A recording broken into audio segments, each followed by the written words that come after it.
Good morning. My name is Kristan. I probably know a lot of you. I realized this last service before I got up there, I was trying to think of how long that I've known David, and I realized that it used to be fun to talk about how long that we've known each other, and at some point in time, it just started making me feel old. So I'm not going to tell you how long that we've known them. Just know this. I was younger than both of my children when I met the Colps for the first time, and I was probably 18 I was 18 when I got in some trouble, and my parents decided that they were going to send me with David and Crystal to Mid-America Bible College for spring break instead of go on spring break with all of my friends and them. And I just was mortified, but then I met the Lord on that Mid-America campus with David and Crystal that weekend, and that just started a whole new journey for me. So I guess the Lord did know what he was doing, even though I'm still really? I went to Mid-America on my senior year of my spring break. But you guys are in the middle of a series on faith, right? Hebrews 11, and I get to talk about Rahab. And so I know that you have probably already gone through the intro of this series multiple times. So I'm going to pick up right where Rahab is. I'm going to read that little blurb, and then I want to tell you the story. And then I'm going to pull out just 3 things that I want to pull out for you, and then we'll move into sort of a response time. So here's what it says in Hebrews 11:31. By faith, Rahab, the prostitute, did not perish with those who were disobedient, because she had given a friendly welcome to the spies. So here's what you need to know. Rahab was a Canaanite, and she was an enemy of the Israelites. Now, what's happening about the book of Joshua is the Israelites have been traveling. They've been wandering through the wilderness, the journey from out of Egypt, being rescued out of Egypt to get to the promised land. What should have taken them about 11 days ends up taking them about 40 years. Now they are on the edge of the promised land, the land that God had promised to them. He said, in this land you will have everything that you need. You'll be taken care of. And now Moses has died, and Joshua has taken over. And so Joshua, right as we get to about where Rahab picks up, is he's going to send some spies into this land to see what they're up against, right? He knows they're going to take it over, but it's not wrong to be prepared. So he sends these spies into the land. They actually go to Rahab, the prostitute's house. Rahab welcomes them in, and then scripture says that she puts them up on her roof. She sort of hides them under the roofing, and the king at that time caught wind that these spies were here. They've all been hearing sort of rustling of what God is doing, that these people are coming, and so there's a little bit of anticipation and fear happening in the community. He sends his soldiers to Rahab's house. They knock on the door. They're like, there were 2 men that came to your house. And then she says to them, yes, but they left and I don't know where they went. If you hurry quickly, you might be able to find them. So meanwhile, these guys are hiding, right? They're hiding up on her roof underneath something. And then after they leave to go find them, once they had left and the city gates had shut, she goes up and has a conversation with these 2 men, these 2 soldiers from Joshua's army. And she says, listen, here's what I did. If you wait, here's what you need to do. Go out of the gate. You're going to go to the left. You're going to wait for 3 days. Once the men have passed back by you, you'll be safe to go back to your camp. Here's what I would like you to do in return for my favor towards you. Would you spare my family? Would you spare us? I know you're coming. I know God has done what he said. I've heard the stories of him parting the Red Sea. I've heard about what you did and the destruction that happened in the other towns, because God's favor is on you. So when you come into my community to take over what I know God has given to you, will you please remember me and my family? And they say, okay, perfect. Here's how we're going to know. You hang a red scarlet out of your window, the same window that we're about to go out. Will you put that right there? And get your family into your house and keep them in that space. Whoever's in your house, we will not lay a hand on. Our lives for your lives. As long as you follow through with what you've promised to do, we will follow through with what you've promised to do. And then we enter into Rahab. Here is this woman who does not know, has not experienced the move of God, is not a part of the community that he's building. She's a prostitute, and she is spending her life in a community that doesn't know God, and enters in these 2 soldiers who are representative of the Israelites and all of the moves of God that she's only ever heard about. She's not seen them, nor has she experienced them. She's only heard testimony of what God has done. And so these guys come in, and That's where we pick up in the story of Rahab's faith. So the first point I want to share with you is this. Rahab had to make a choice. Your faith requires a choice. There's always these two lines, these two stories being played out in your life, right? There's always the work that you're doing and the community that you're building and the people that you're living with and the life that you're living. And then there is God's presence. God is always active and present in our everyday actual life. And so there is always a second story developing everywhere you go at all the time. Everywhere you step your foot is what Joshua said. You're stepping on land that he's already given you so you can be strong and courageous. You don't have to fear. So the reality is there are these two storylines playing out in Rahab's life. She has the storyline of what she's experienced. This is her community, her home. This is actually her king. These are her king's men that are coming to her. But then here's this different thing that she's not actually experienced. She's only ever heard of. Here are these men that represent the living God that she's heard stories about, that can part the waters, that can move the mountains, that can conquer all kinds of things. And so when these guys show up at her door, she has a decision to make. Is she willing to forego everything that she has lived by up until this point and embrace this thing that she thinks she believes to be true about this community of people that she doesn't even know? Or will she choose to always do what she's always done, which is just continue to live in this community and to live out this journey? And here's the thing. My day is made up of thousands of different choices that look like that. Some of them are small, some of them are big. Some of them I don't have to think about. Others of them I have to spend time thinking and praying and discerning what the invitation is of God before me. All the time, I have to make a choice. Will I choose to continue to build what I'm building? Or will I choose to lay this down and pick up whatever it is that the kingdom of God has interrupted in my life, whatever it is that I sense him doing? And here's what I love about this. Rahab is a prostitute. I don't really need to explain what that is. So this is what she spends her time doing. She's a prostitute. She doesn't know God. She doesn't know. So what the Israelites have been told is proper behavior and all of the holiness of God, all of that. She doesn't know any of that. So she's just doing what she knows to do in her community, okay? And so what she's going to have to do in this community to have faith in the God that she's hearing about is she's going to have to lay down what she knows to do, the thing that provides security for her family, the thing that financially stabilizes her family, that she's grown up being told this is what she gets to do. She's going to have to lay that down and step into something that doesn't make any sense at all, that puts her life at risk, that puts her livelihood at risk, because she can't be a prostitute, she can't be prostituting while she hides these men. Those two things cannot coincide. She cannot do them both at the exact same time. That's just not going to work, right? I don't have imagination to figure out how she would partner with these two guys, hiding them on her roof, and continue to provide for herself in the way that she's always provided for herself. She has a choice to make. This is the same crossroads that we come at in regards to our faith. We have a choice to make because we have figured out, we are intelligent people, we have figured out how to provide for ourselves, how to take care of ourselves, how to build. None of that's wrong. But when the kingdom of God interrupts the way that I am providing for myself, I have to have a choice to make. Will I lay down what I'm doing and will I pick up what he's doing? And so here's the best part about this. God meets us in our reality. And so I actually love that Rahab has that storyline because here's what I think could have happened. In that moment, here comes these two soldiers and they're walking up, and I think her temptation could have been to point out who she was and all the things that she had done thus far that would disqualify her for having faith in God and having faith that the kingdom of heaven can actually be right here and right now, right? But God's not in her past. He's not stuck in that space. He's not worried that she's a prostitute, right? Well, shoot, if she wouldn't have done those things, she could actually help our kingdom come in this moment. That's not what he does.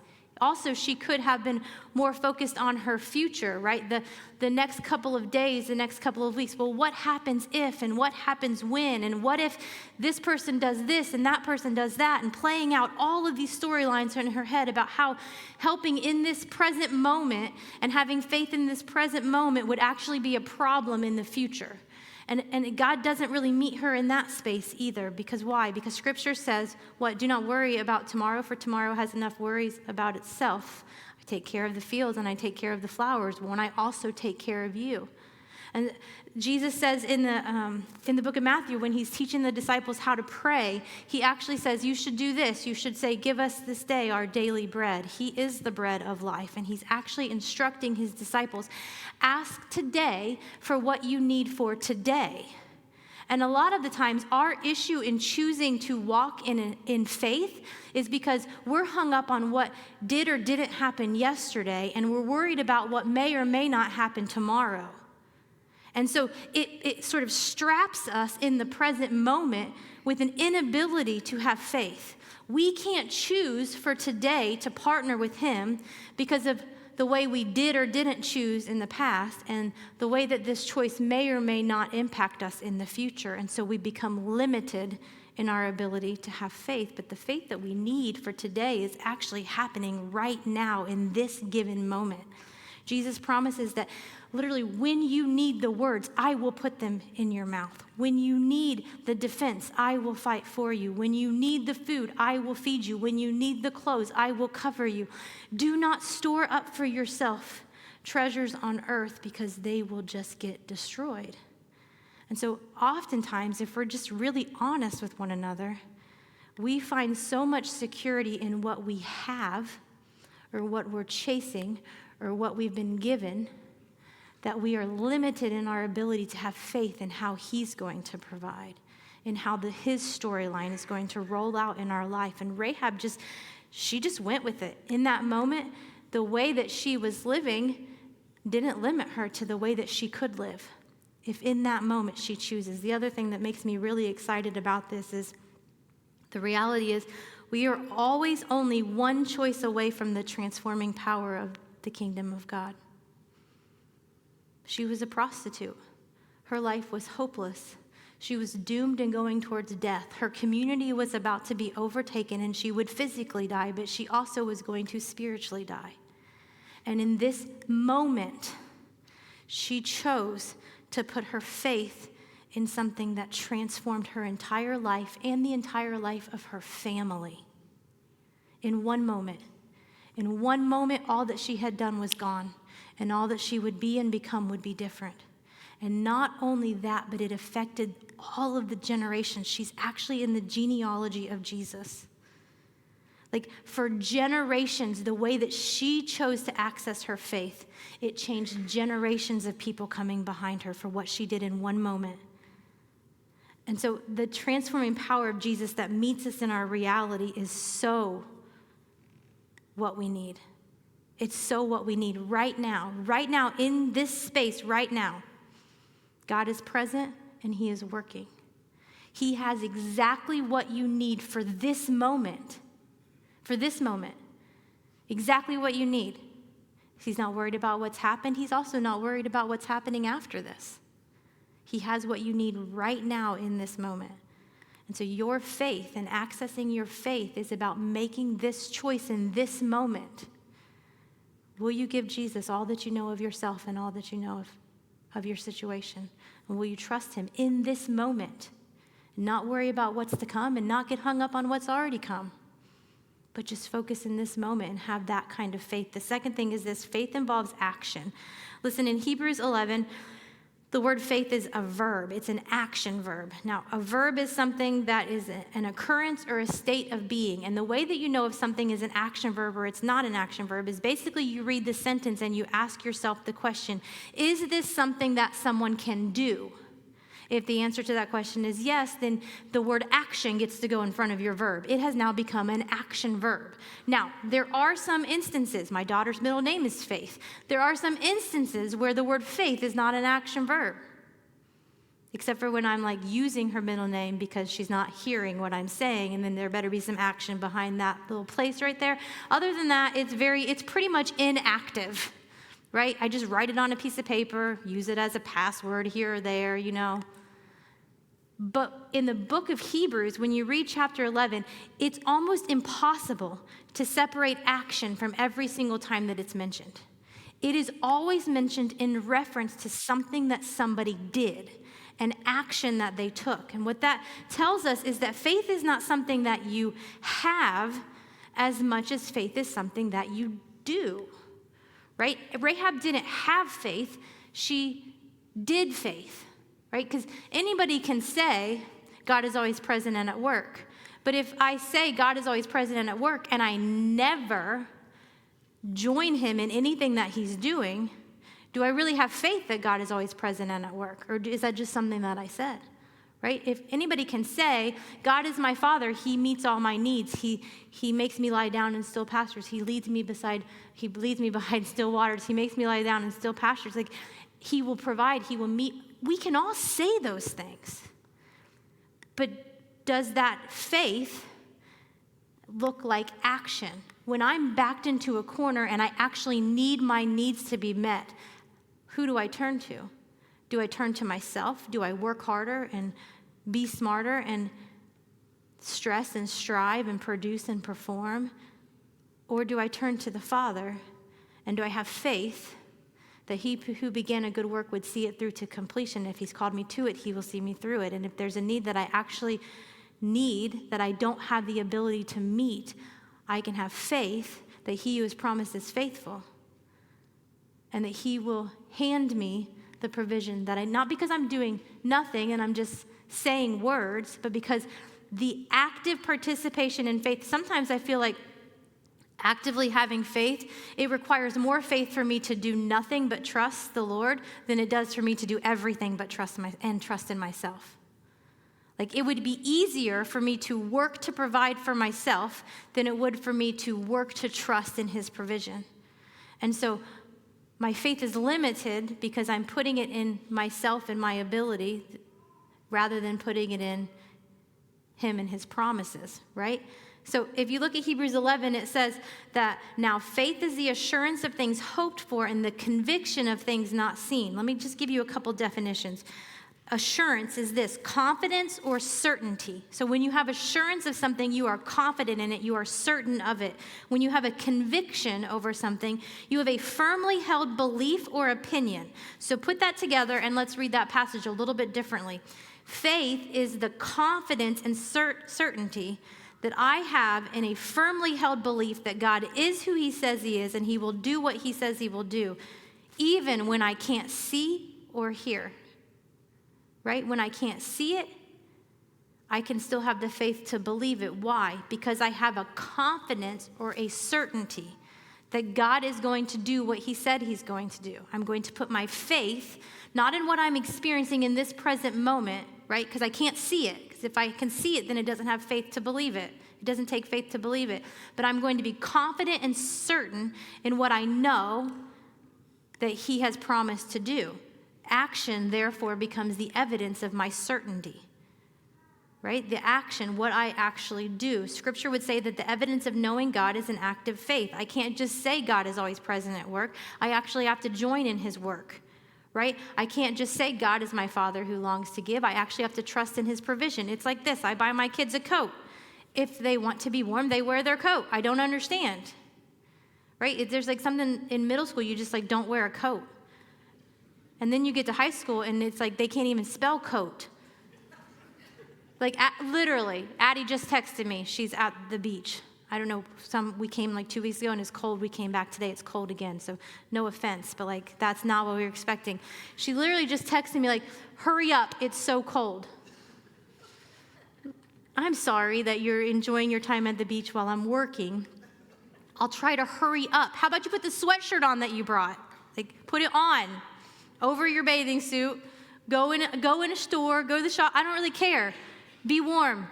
Don't call me. I'm working. I'm talking. I'm having fun. Not with you. So I don't understand. She has a $60 sweatshirt that will provide warmth. I have faith in that sweatshirt And she's texting me like, hurry up. Like, wait, stop. I'm not going to make you warm even when I get there. But I have faith that these things that we have bought you or that you have bought yourself will provide what you're looking for. And like, this is totally what we do. We say that we have faith in something that we sit on our shelf or that we even go to once a week or that we even sing about. But then when we're put in this situation, I'm like, hurry up. Right? I don't have time to get into this story, but one time during COVID, I was delusional. And Dave and I bought 37 acres and decided to turn it into a neighborhood and convince our 4 best friends to sell all their houses and build houses together. And I still live with my in-laws. And 2 years later, and lots of arguments with my best friends and spending all of our money, and I actually have a hole in the ground as of Thursday. But literally, I had said to the Lord multiple times, I'm pretty sure this was your idea. Why am I living next door to my in-laws? Like in the bedroom next door, not like next door in a house? What's happening?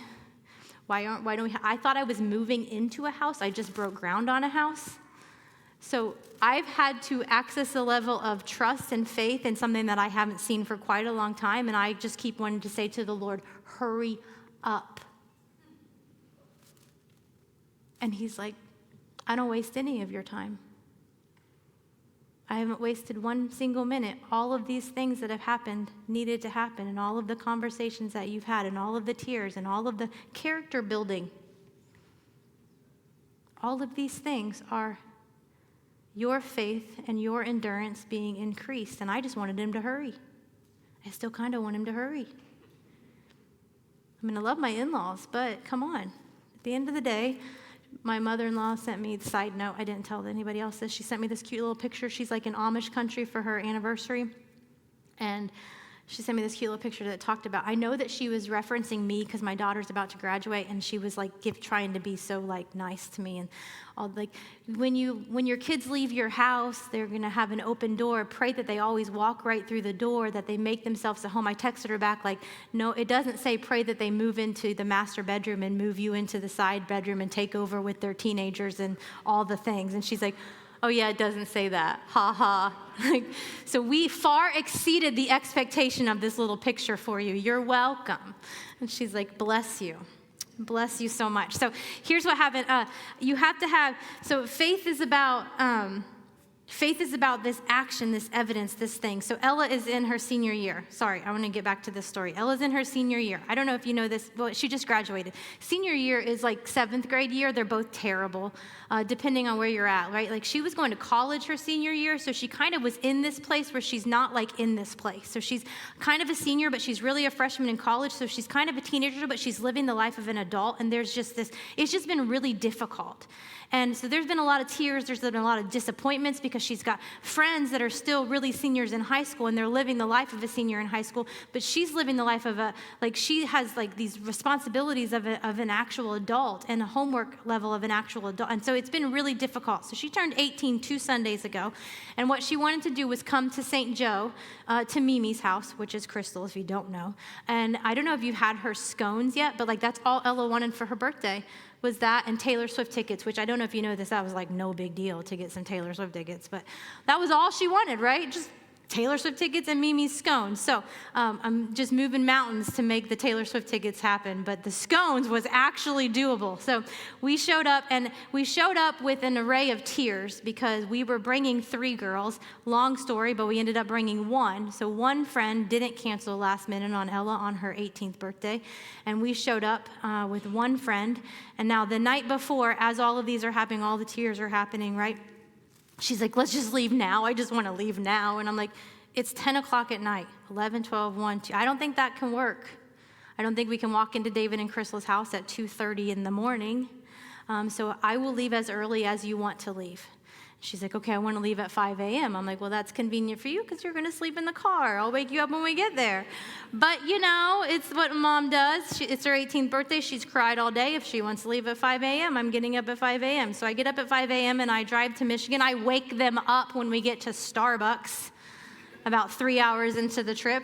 And I tell them they have to get up. It's time. And then they go back to sleep. Who drinks Starbucks and then goes back to sleep? I don't know. It's like a gift that they have.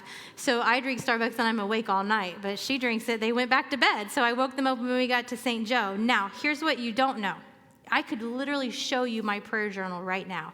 And I have never prayed so hard in my life for the favor and protection of the future friends that are going to come into my daughter's life. I'm very aware of the transition that's happening. She's about to go to college. She's going to leave behind all of the things that she's known up to this point, and she's going to go into this school, and she's going to make new friends. She's going to meet new teachers. She's going to have new mentors.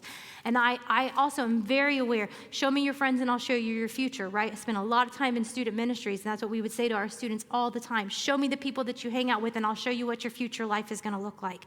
And so there's this thing inside of me that understands something that she doesn't understand. And so I have just prayed for the Lord. I also have a lot of disappointment in the friends that she's had this past year and how they've hurt her and what's happened here or there. And not that she's perfect, because she's done things too, but just all of the brokenness that we've experienced as a family and the tears. And so there's a lot of hesitation for me to put my faith in his provision and the way that he'll take care of her. So I literally Lord, I know that you have her future. I know that you ordained her steps. I know that you have the ability to only put the exact right people in front of her. I know that.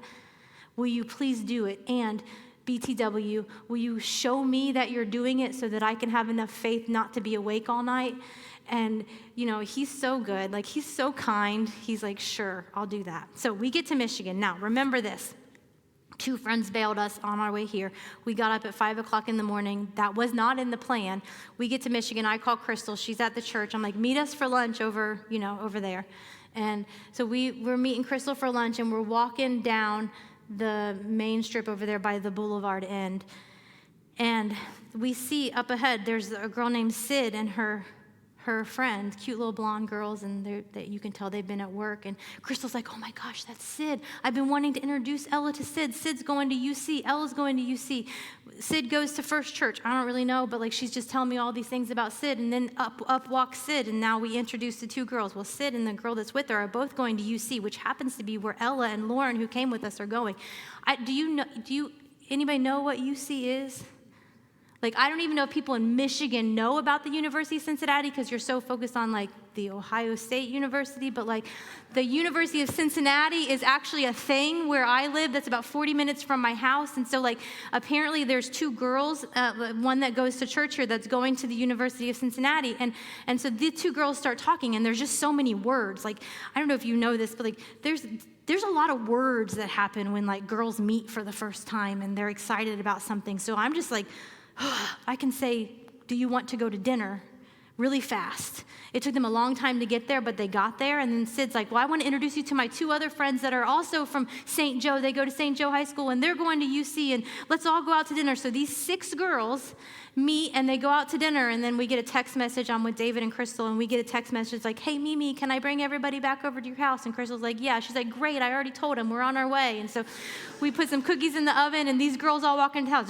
David's like, this is what it's like to have teenage girls, because he had boys, so they just don't talk, right? The amount of words in my house compared to in the Culp house, they need a week of vacation just to rest when my teenage girls leave their house, and now there's 6 of them, and we're sitting in the basement so we can hear all they're saying, and it's just and they're just all this thing. So I walk up steps, and I think I brought a picture, if you guys can throw that up. I walked upstairs because I'm so aware of the presence of God. I'm so aware that none of this was accidental.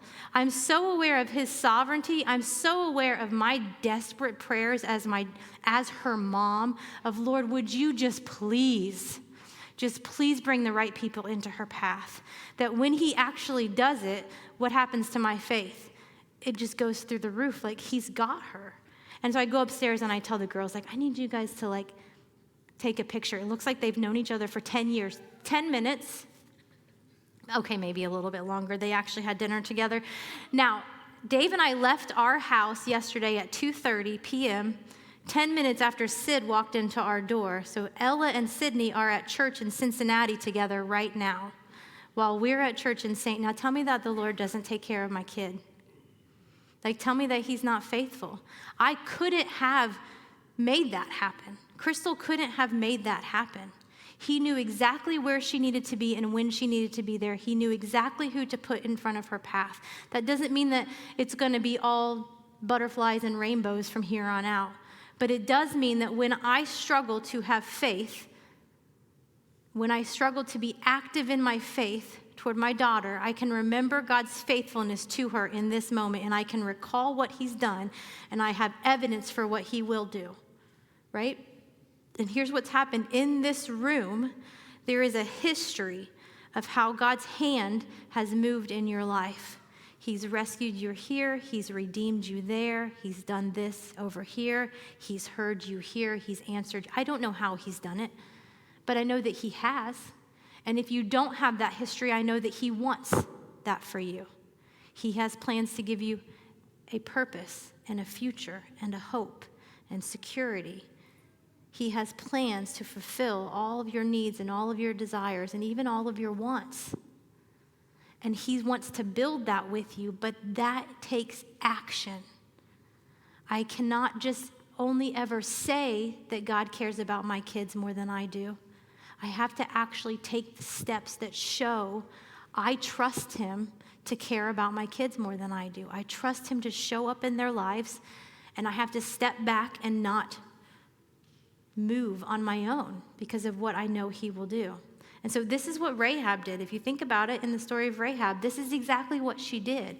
She always knew what she knew until all of a sudden she had this invitation to know in an active way what she didn't yet know in an interpersonal way. And so because of her choice to activate her faith in that moment, she was rescued and redeemed and restored, and her entire family was impacted by what God was going to do for her and in the future through her because of what was coming. So this gets me to the last point, which faith involves surrender. And I want to talk about anxiety here for a minute. And here's what I want to tell you this. I'm actually wrapping up my last semester in my master's in counseling degree, but this actually deserves an entire summer of sermon series. It deserves a year of counseling, lots of discipleship table groups that you like. The topic of control and anxiety and surrender, this is way more multifaceted than I can tackle in 10 minutes, but I want to create an awareness in you because I believe this. Faith involves surrender, and in order to surrender, we have to let go of control. And what I know about myself is when I control things, or when I have the perception of control in my life, I hold the reins, and I cannot walk in surrender. I cannot surrender and hold on at the same time, right? I cannot manipulate Ella's future and also at the same time have faith that God's got her and he's going to take care of her. And so the two for me do not intersect. And so in order for there to be faith and surrender in my life, there has to be a release of control. And so there's a definition I want to give you. The American Psychiatric Association defines anxiety like this: the anticipation of future concern. Okay? Anxiety is the anticipation of future concern. So it's me worrying about, thinking about, guessing what might cause me to worry in the future. Right? So nothing's definite. It's just anxiety is what I think about, I might worry, or what I worrying about in my future. Okay? So regardless of the behavior that results from anxiety, now here, when I feel anxious, right, when my anxious feelings get behind the driver's seat of my car, I do different things. Anxiety manifests differently in everybody. So some people, they overperform when they're anxious. Right? They're just white knuckle it. They're able to get lots of things done. Externally, it might look like nothing's wrong. You might really benefit from someone who's anxious that overperforms. But internally, it's a wreck, right? What's driving them is anxiety and angst, the need to control, a lack of faith, doubt, insecurity, fear, all those things. Now, some people, when they're anxious, they shut down. They actually can't do anything. Some people, when they're anxious, they don't eat. Some people, when they're anxious, they overeat. Some people, when they're anxious, they go shopping.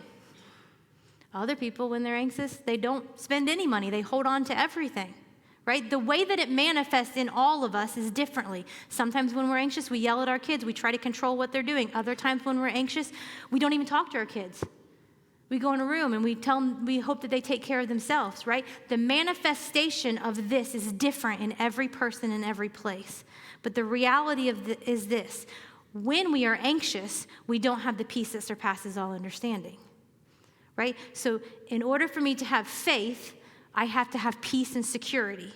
That is a fruit that manifests inside of me, that when the peace of God drives my car, what I do is different than when the anxiety of this world drives my car. But they both can't be driving my car at the same time. I have given to one. I've surrendered to one of them. Okay, now I'm reading this book, and it's called The Cost of Control. The author's name is Sharon Miller. I'm actually my second way through this book. So I would highly recommend it. It's going to take you a long time to read it. Don't listen to it. I tried that. It didn't work because it's just a hard, there's so much that you want to know. I like to write in it. So in this book, she gives some statistics. I want to give these to you because I think it's important. In 2011, so between 2011 and 2018, they took a college survey that found the rate of moderate to severe anxiety rose from 17.9%. So in 2013, it was 17.9% of college students in the United States had severe anxiety. And from 2013 to 2018, so within 5 years, that number has risen to 34.4%. Now, it's almost been 5 years again, so I don't know what that statistic is, but I think it's probably safe to say we've probably done it again, right? And so here's her quote. This wrecked me as a mom of young adults. Young adults born after 1995 are safer than they've ever been. They are safer drivers. They're less likely to get into car accidents. They are also less likely to binge drink or use marijuana. They are less likely to get into physical fights. They are less likely to be victims of homicide and are generally more cautious and risk adverse. Parents have succeeded in keeping an entire generation of young people very physically safe, which is what makes the rise of anxiety even more curious. Why are we more anxious when there is seemingly less to fear? And she goes on to talk about how our access to the level of knowledge that we have access to and the illusion of control that it gives us, that it would give me as, like, I'll give you an example. I can right now pull up my phone. I can go to Life 360. I can see, okay, Elle is at church right now. Well, she's not always at church, so it just worked out in her favor right now. So I can see that she drove. Let me just tell you, it took her top speed while she was driving. It took her 5 minutes to get to church. Her top speed was 56 miles an hour. She had 0 stops on that trip. And that's because we have roundabouts all over our town. We don't really stop. We just go around in circles, and we only stop when people don't know how to use the roundabouts. That's when I have to depend on the Holy Spirit. She had 0 crash detection, so there was no almost accidents on the. I can see all of that right now. I'm in St. Joe. She's in Cincinnati at church. I have this knowledge, and here's what this knowledge does. Here's the reality of this. This isn't helping me keep her safe right now in Cincinnati, right? That app and my ability to know all of those things about what Ella did during those 5 minutes of her drive from my house to her church, that actually doesn't help me keep her secure. Why would I put my trust in this device? Why would I trust this to take care of my daughter instead of trusting the sovereignty of the one who actually holds her in his hands?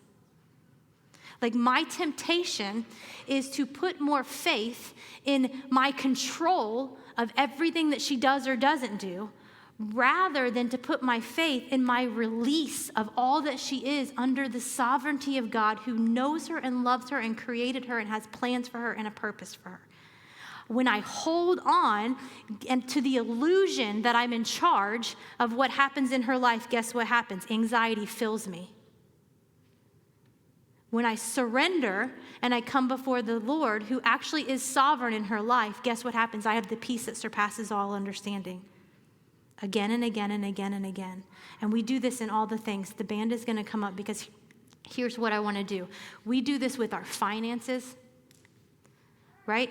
I hold on to the fact that I have enough, I have what I need to give me where I'm going and to get me where I'm going, rather than I hold on rather than letting him hold on. We do this with our relationships. The more that I know, the more that I hold on to, the safer they're going to be, the more secure I'm going to be about my future. We do this with our jobs. We do this with our family members. We do this in our marriage. We definitely do this with our kids. We think that the more that we know, the more control we have, the better off we're going to be. The reality is no different than it was in the garden. Adam and Eve weren't created to know what God knew. They were just created to be taken care of. He gave them everything they needed for significant security and belonging. The enemy came in and convinced them that if they knew more, they would have access to more. That was a lie, and we're still dealing with the consequences of it. You cannot have faith and hold on to control.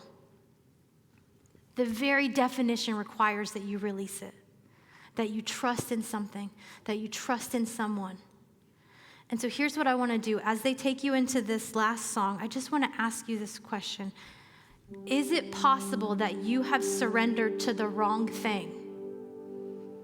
Are you finding security in something that you know, something that you have, something that you're holding on to, something that you're doing, instead of the one who wrote every single one of your days already? The one who promises to never leave you, to never forget you, to never forsake you, to never fail you. The one who loves you enough to die for you. Which one are you putting your faith in? And I'm going to invite you to stand up for a minute. Will you just put your hand on your heart? And here's what I want you to do while they go into this song. I don't know about for you, but for me, when I get anxious, I can feel it in my body. My chest tightens, my jaw tightens, my tongue's on the roof of my mouth, right? Like all of that, we clench up, we can feel it. I want you to have this moment where you let your body tell you what's going on inside of you. Is there something in your space, in your life, that you need to surrender to the Lord, that you need to have faith? If you've never met Jesus, then you need to know this. There is no one that can take care of you like Jesus. It doesn't matter what you've done or where you've been or where you're going. There absolutely is no security outside of a relationship with him. You won't find it. This world will fail you every single time. If not immediately, eventually. If you know him, then you know. This is a daily discipline. Paul says, I die daily. I surrender daily to have faith that he is who he says he is, and he will do what he says he does. And so no matter where you're at, I do believe I'm not the only person that has to offer up my anxiety to the Lord and ask him to interrupt my day and increase my faith. Would you just do this? As they're singing, just have that moment. Have that moment where you feel your soul and you offer it to him. And at some point in time, I'm a big demonstrator. At some point in time, would you just put your hands out and to demonstrate to the Lord that I'm taking what's in here and I'm just going to give it to you. And would you just have that moment with him? And then I'll come back up here and close this out.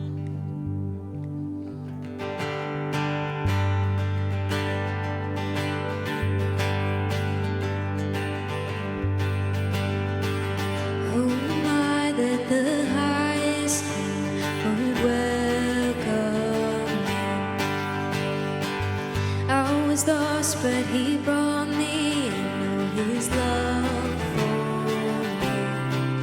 Oh, his love for me. Who the Son sets free, always free indeed. I'm a child of God, yes I am. Free at last he has ransomed his grace surrounds me. While I was a slave to sin, Jesus died.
got up this morning and I was studying, and I had this picture in my head, sort of thinking about you guys and what today looked like. And there really was like these two buckets. And the idea is not that I have faith or I don't have faith. It's that I put more of my change in the bucket of my faith than I put in the bucket of my unbelief, right? It's not that I do it perfectly, because I promise there are moments where I lack all of the faith in the world. It's that when I do it, I do it presently and I do it more. And so what the picture in my head is like, there are people even in this room who, when you look at them, you're like, they have so much faith. God is doing so much in their life. And the only difference between you and them is that they've just put more change in their bucket. They've just built it up, because faith is a gift, and what we do grows it in our lives. And so it's not that you don't have access to what they have access to, right? It's just that you're spending your change differently. And the transition that needs to make in your life is literally just start putting more change in the bucket that chooses to have faith that God is who he says he is and God will do what he says he will do. And stop putting more change in the bucket that questions everything that he said, right? Like it really is about you just choosing what you want to do. And so I want to pray that as they close. I want to pray that over you, and like that's my challenge for you. Like as you go out, figure out what it looks like to build up a bucket of change that is based and built on the faithfulness of God in your life because of the faith that you have had, right? And if one day you put 5 coins in this and you put 2 coins in this, it's not over. Just the next day, put 7 coins in this, right? Or 7, don't put 7 coins in there, don't do it. Put 7 coins, you got me. 7 coins over here. I do words, not money, so got it. All right, so let me pray over you, and then I'll let you guys close, and you guys can dismiss them. And so, Lord, would you just increase the faith in this room? And I understand, Lord, when I ask you to increase our faith, I literally am asking you to put us in situations where we will be uncomfortable and have to stop trusting in ourselves and start trusting in you. But I'm going to ask you to do that anyway. Would you put us in situations where we get to depend on you? Put us in situations where we need your provision. Put us in situations where we need your presence. Help us build a history of your faithfulness that we will testify about, that will actually change the generations of people that come behind us. Would you do that for the people in this room? Would you do that for me? Would you do that for my kids, Lord? Would you be faithful just like you have always been faithful? And would you help me to have faith in your unfailing faithfulness? We love you, Lord, and we need you. It's in your name we pray. Amen. I'm going to go to the table. I have books. I also would love to pray for you.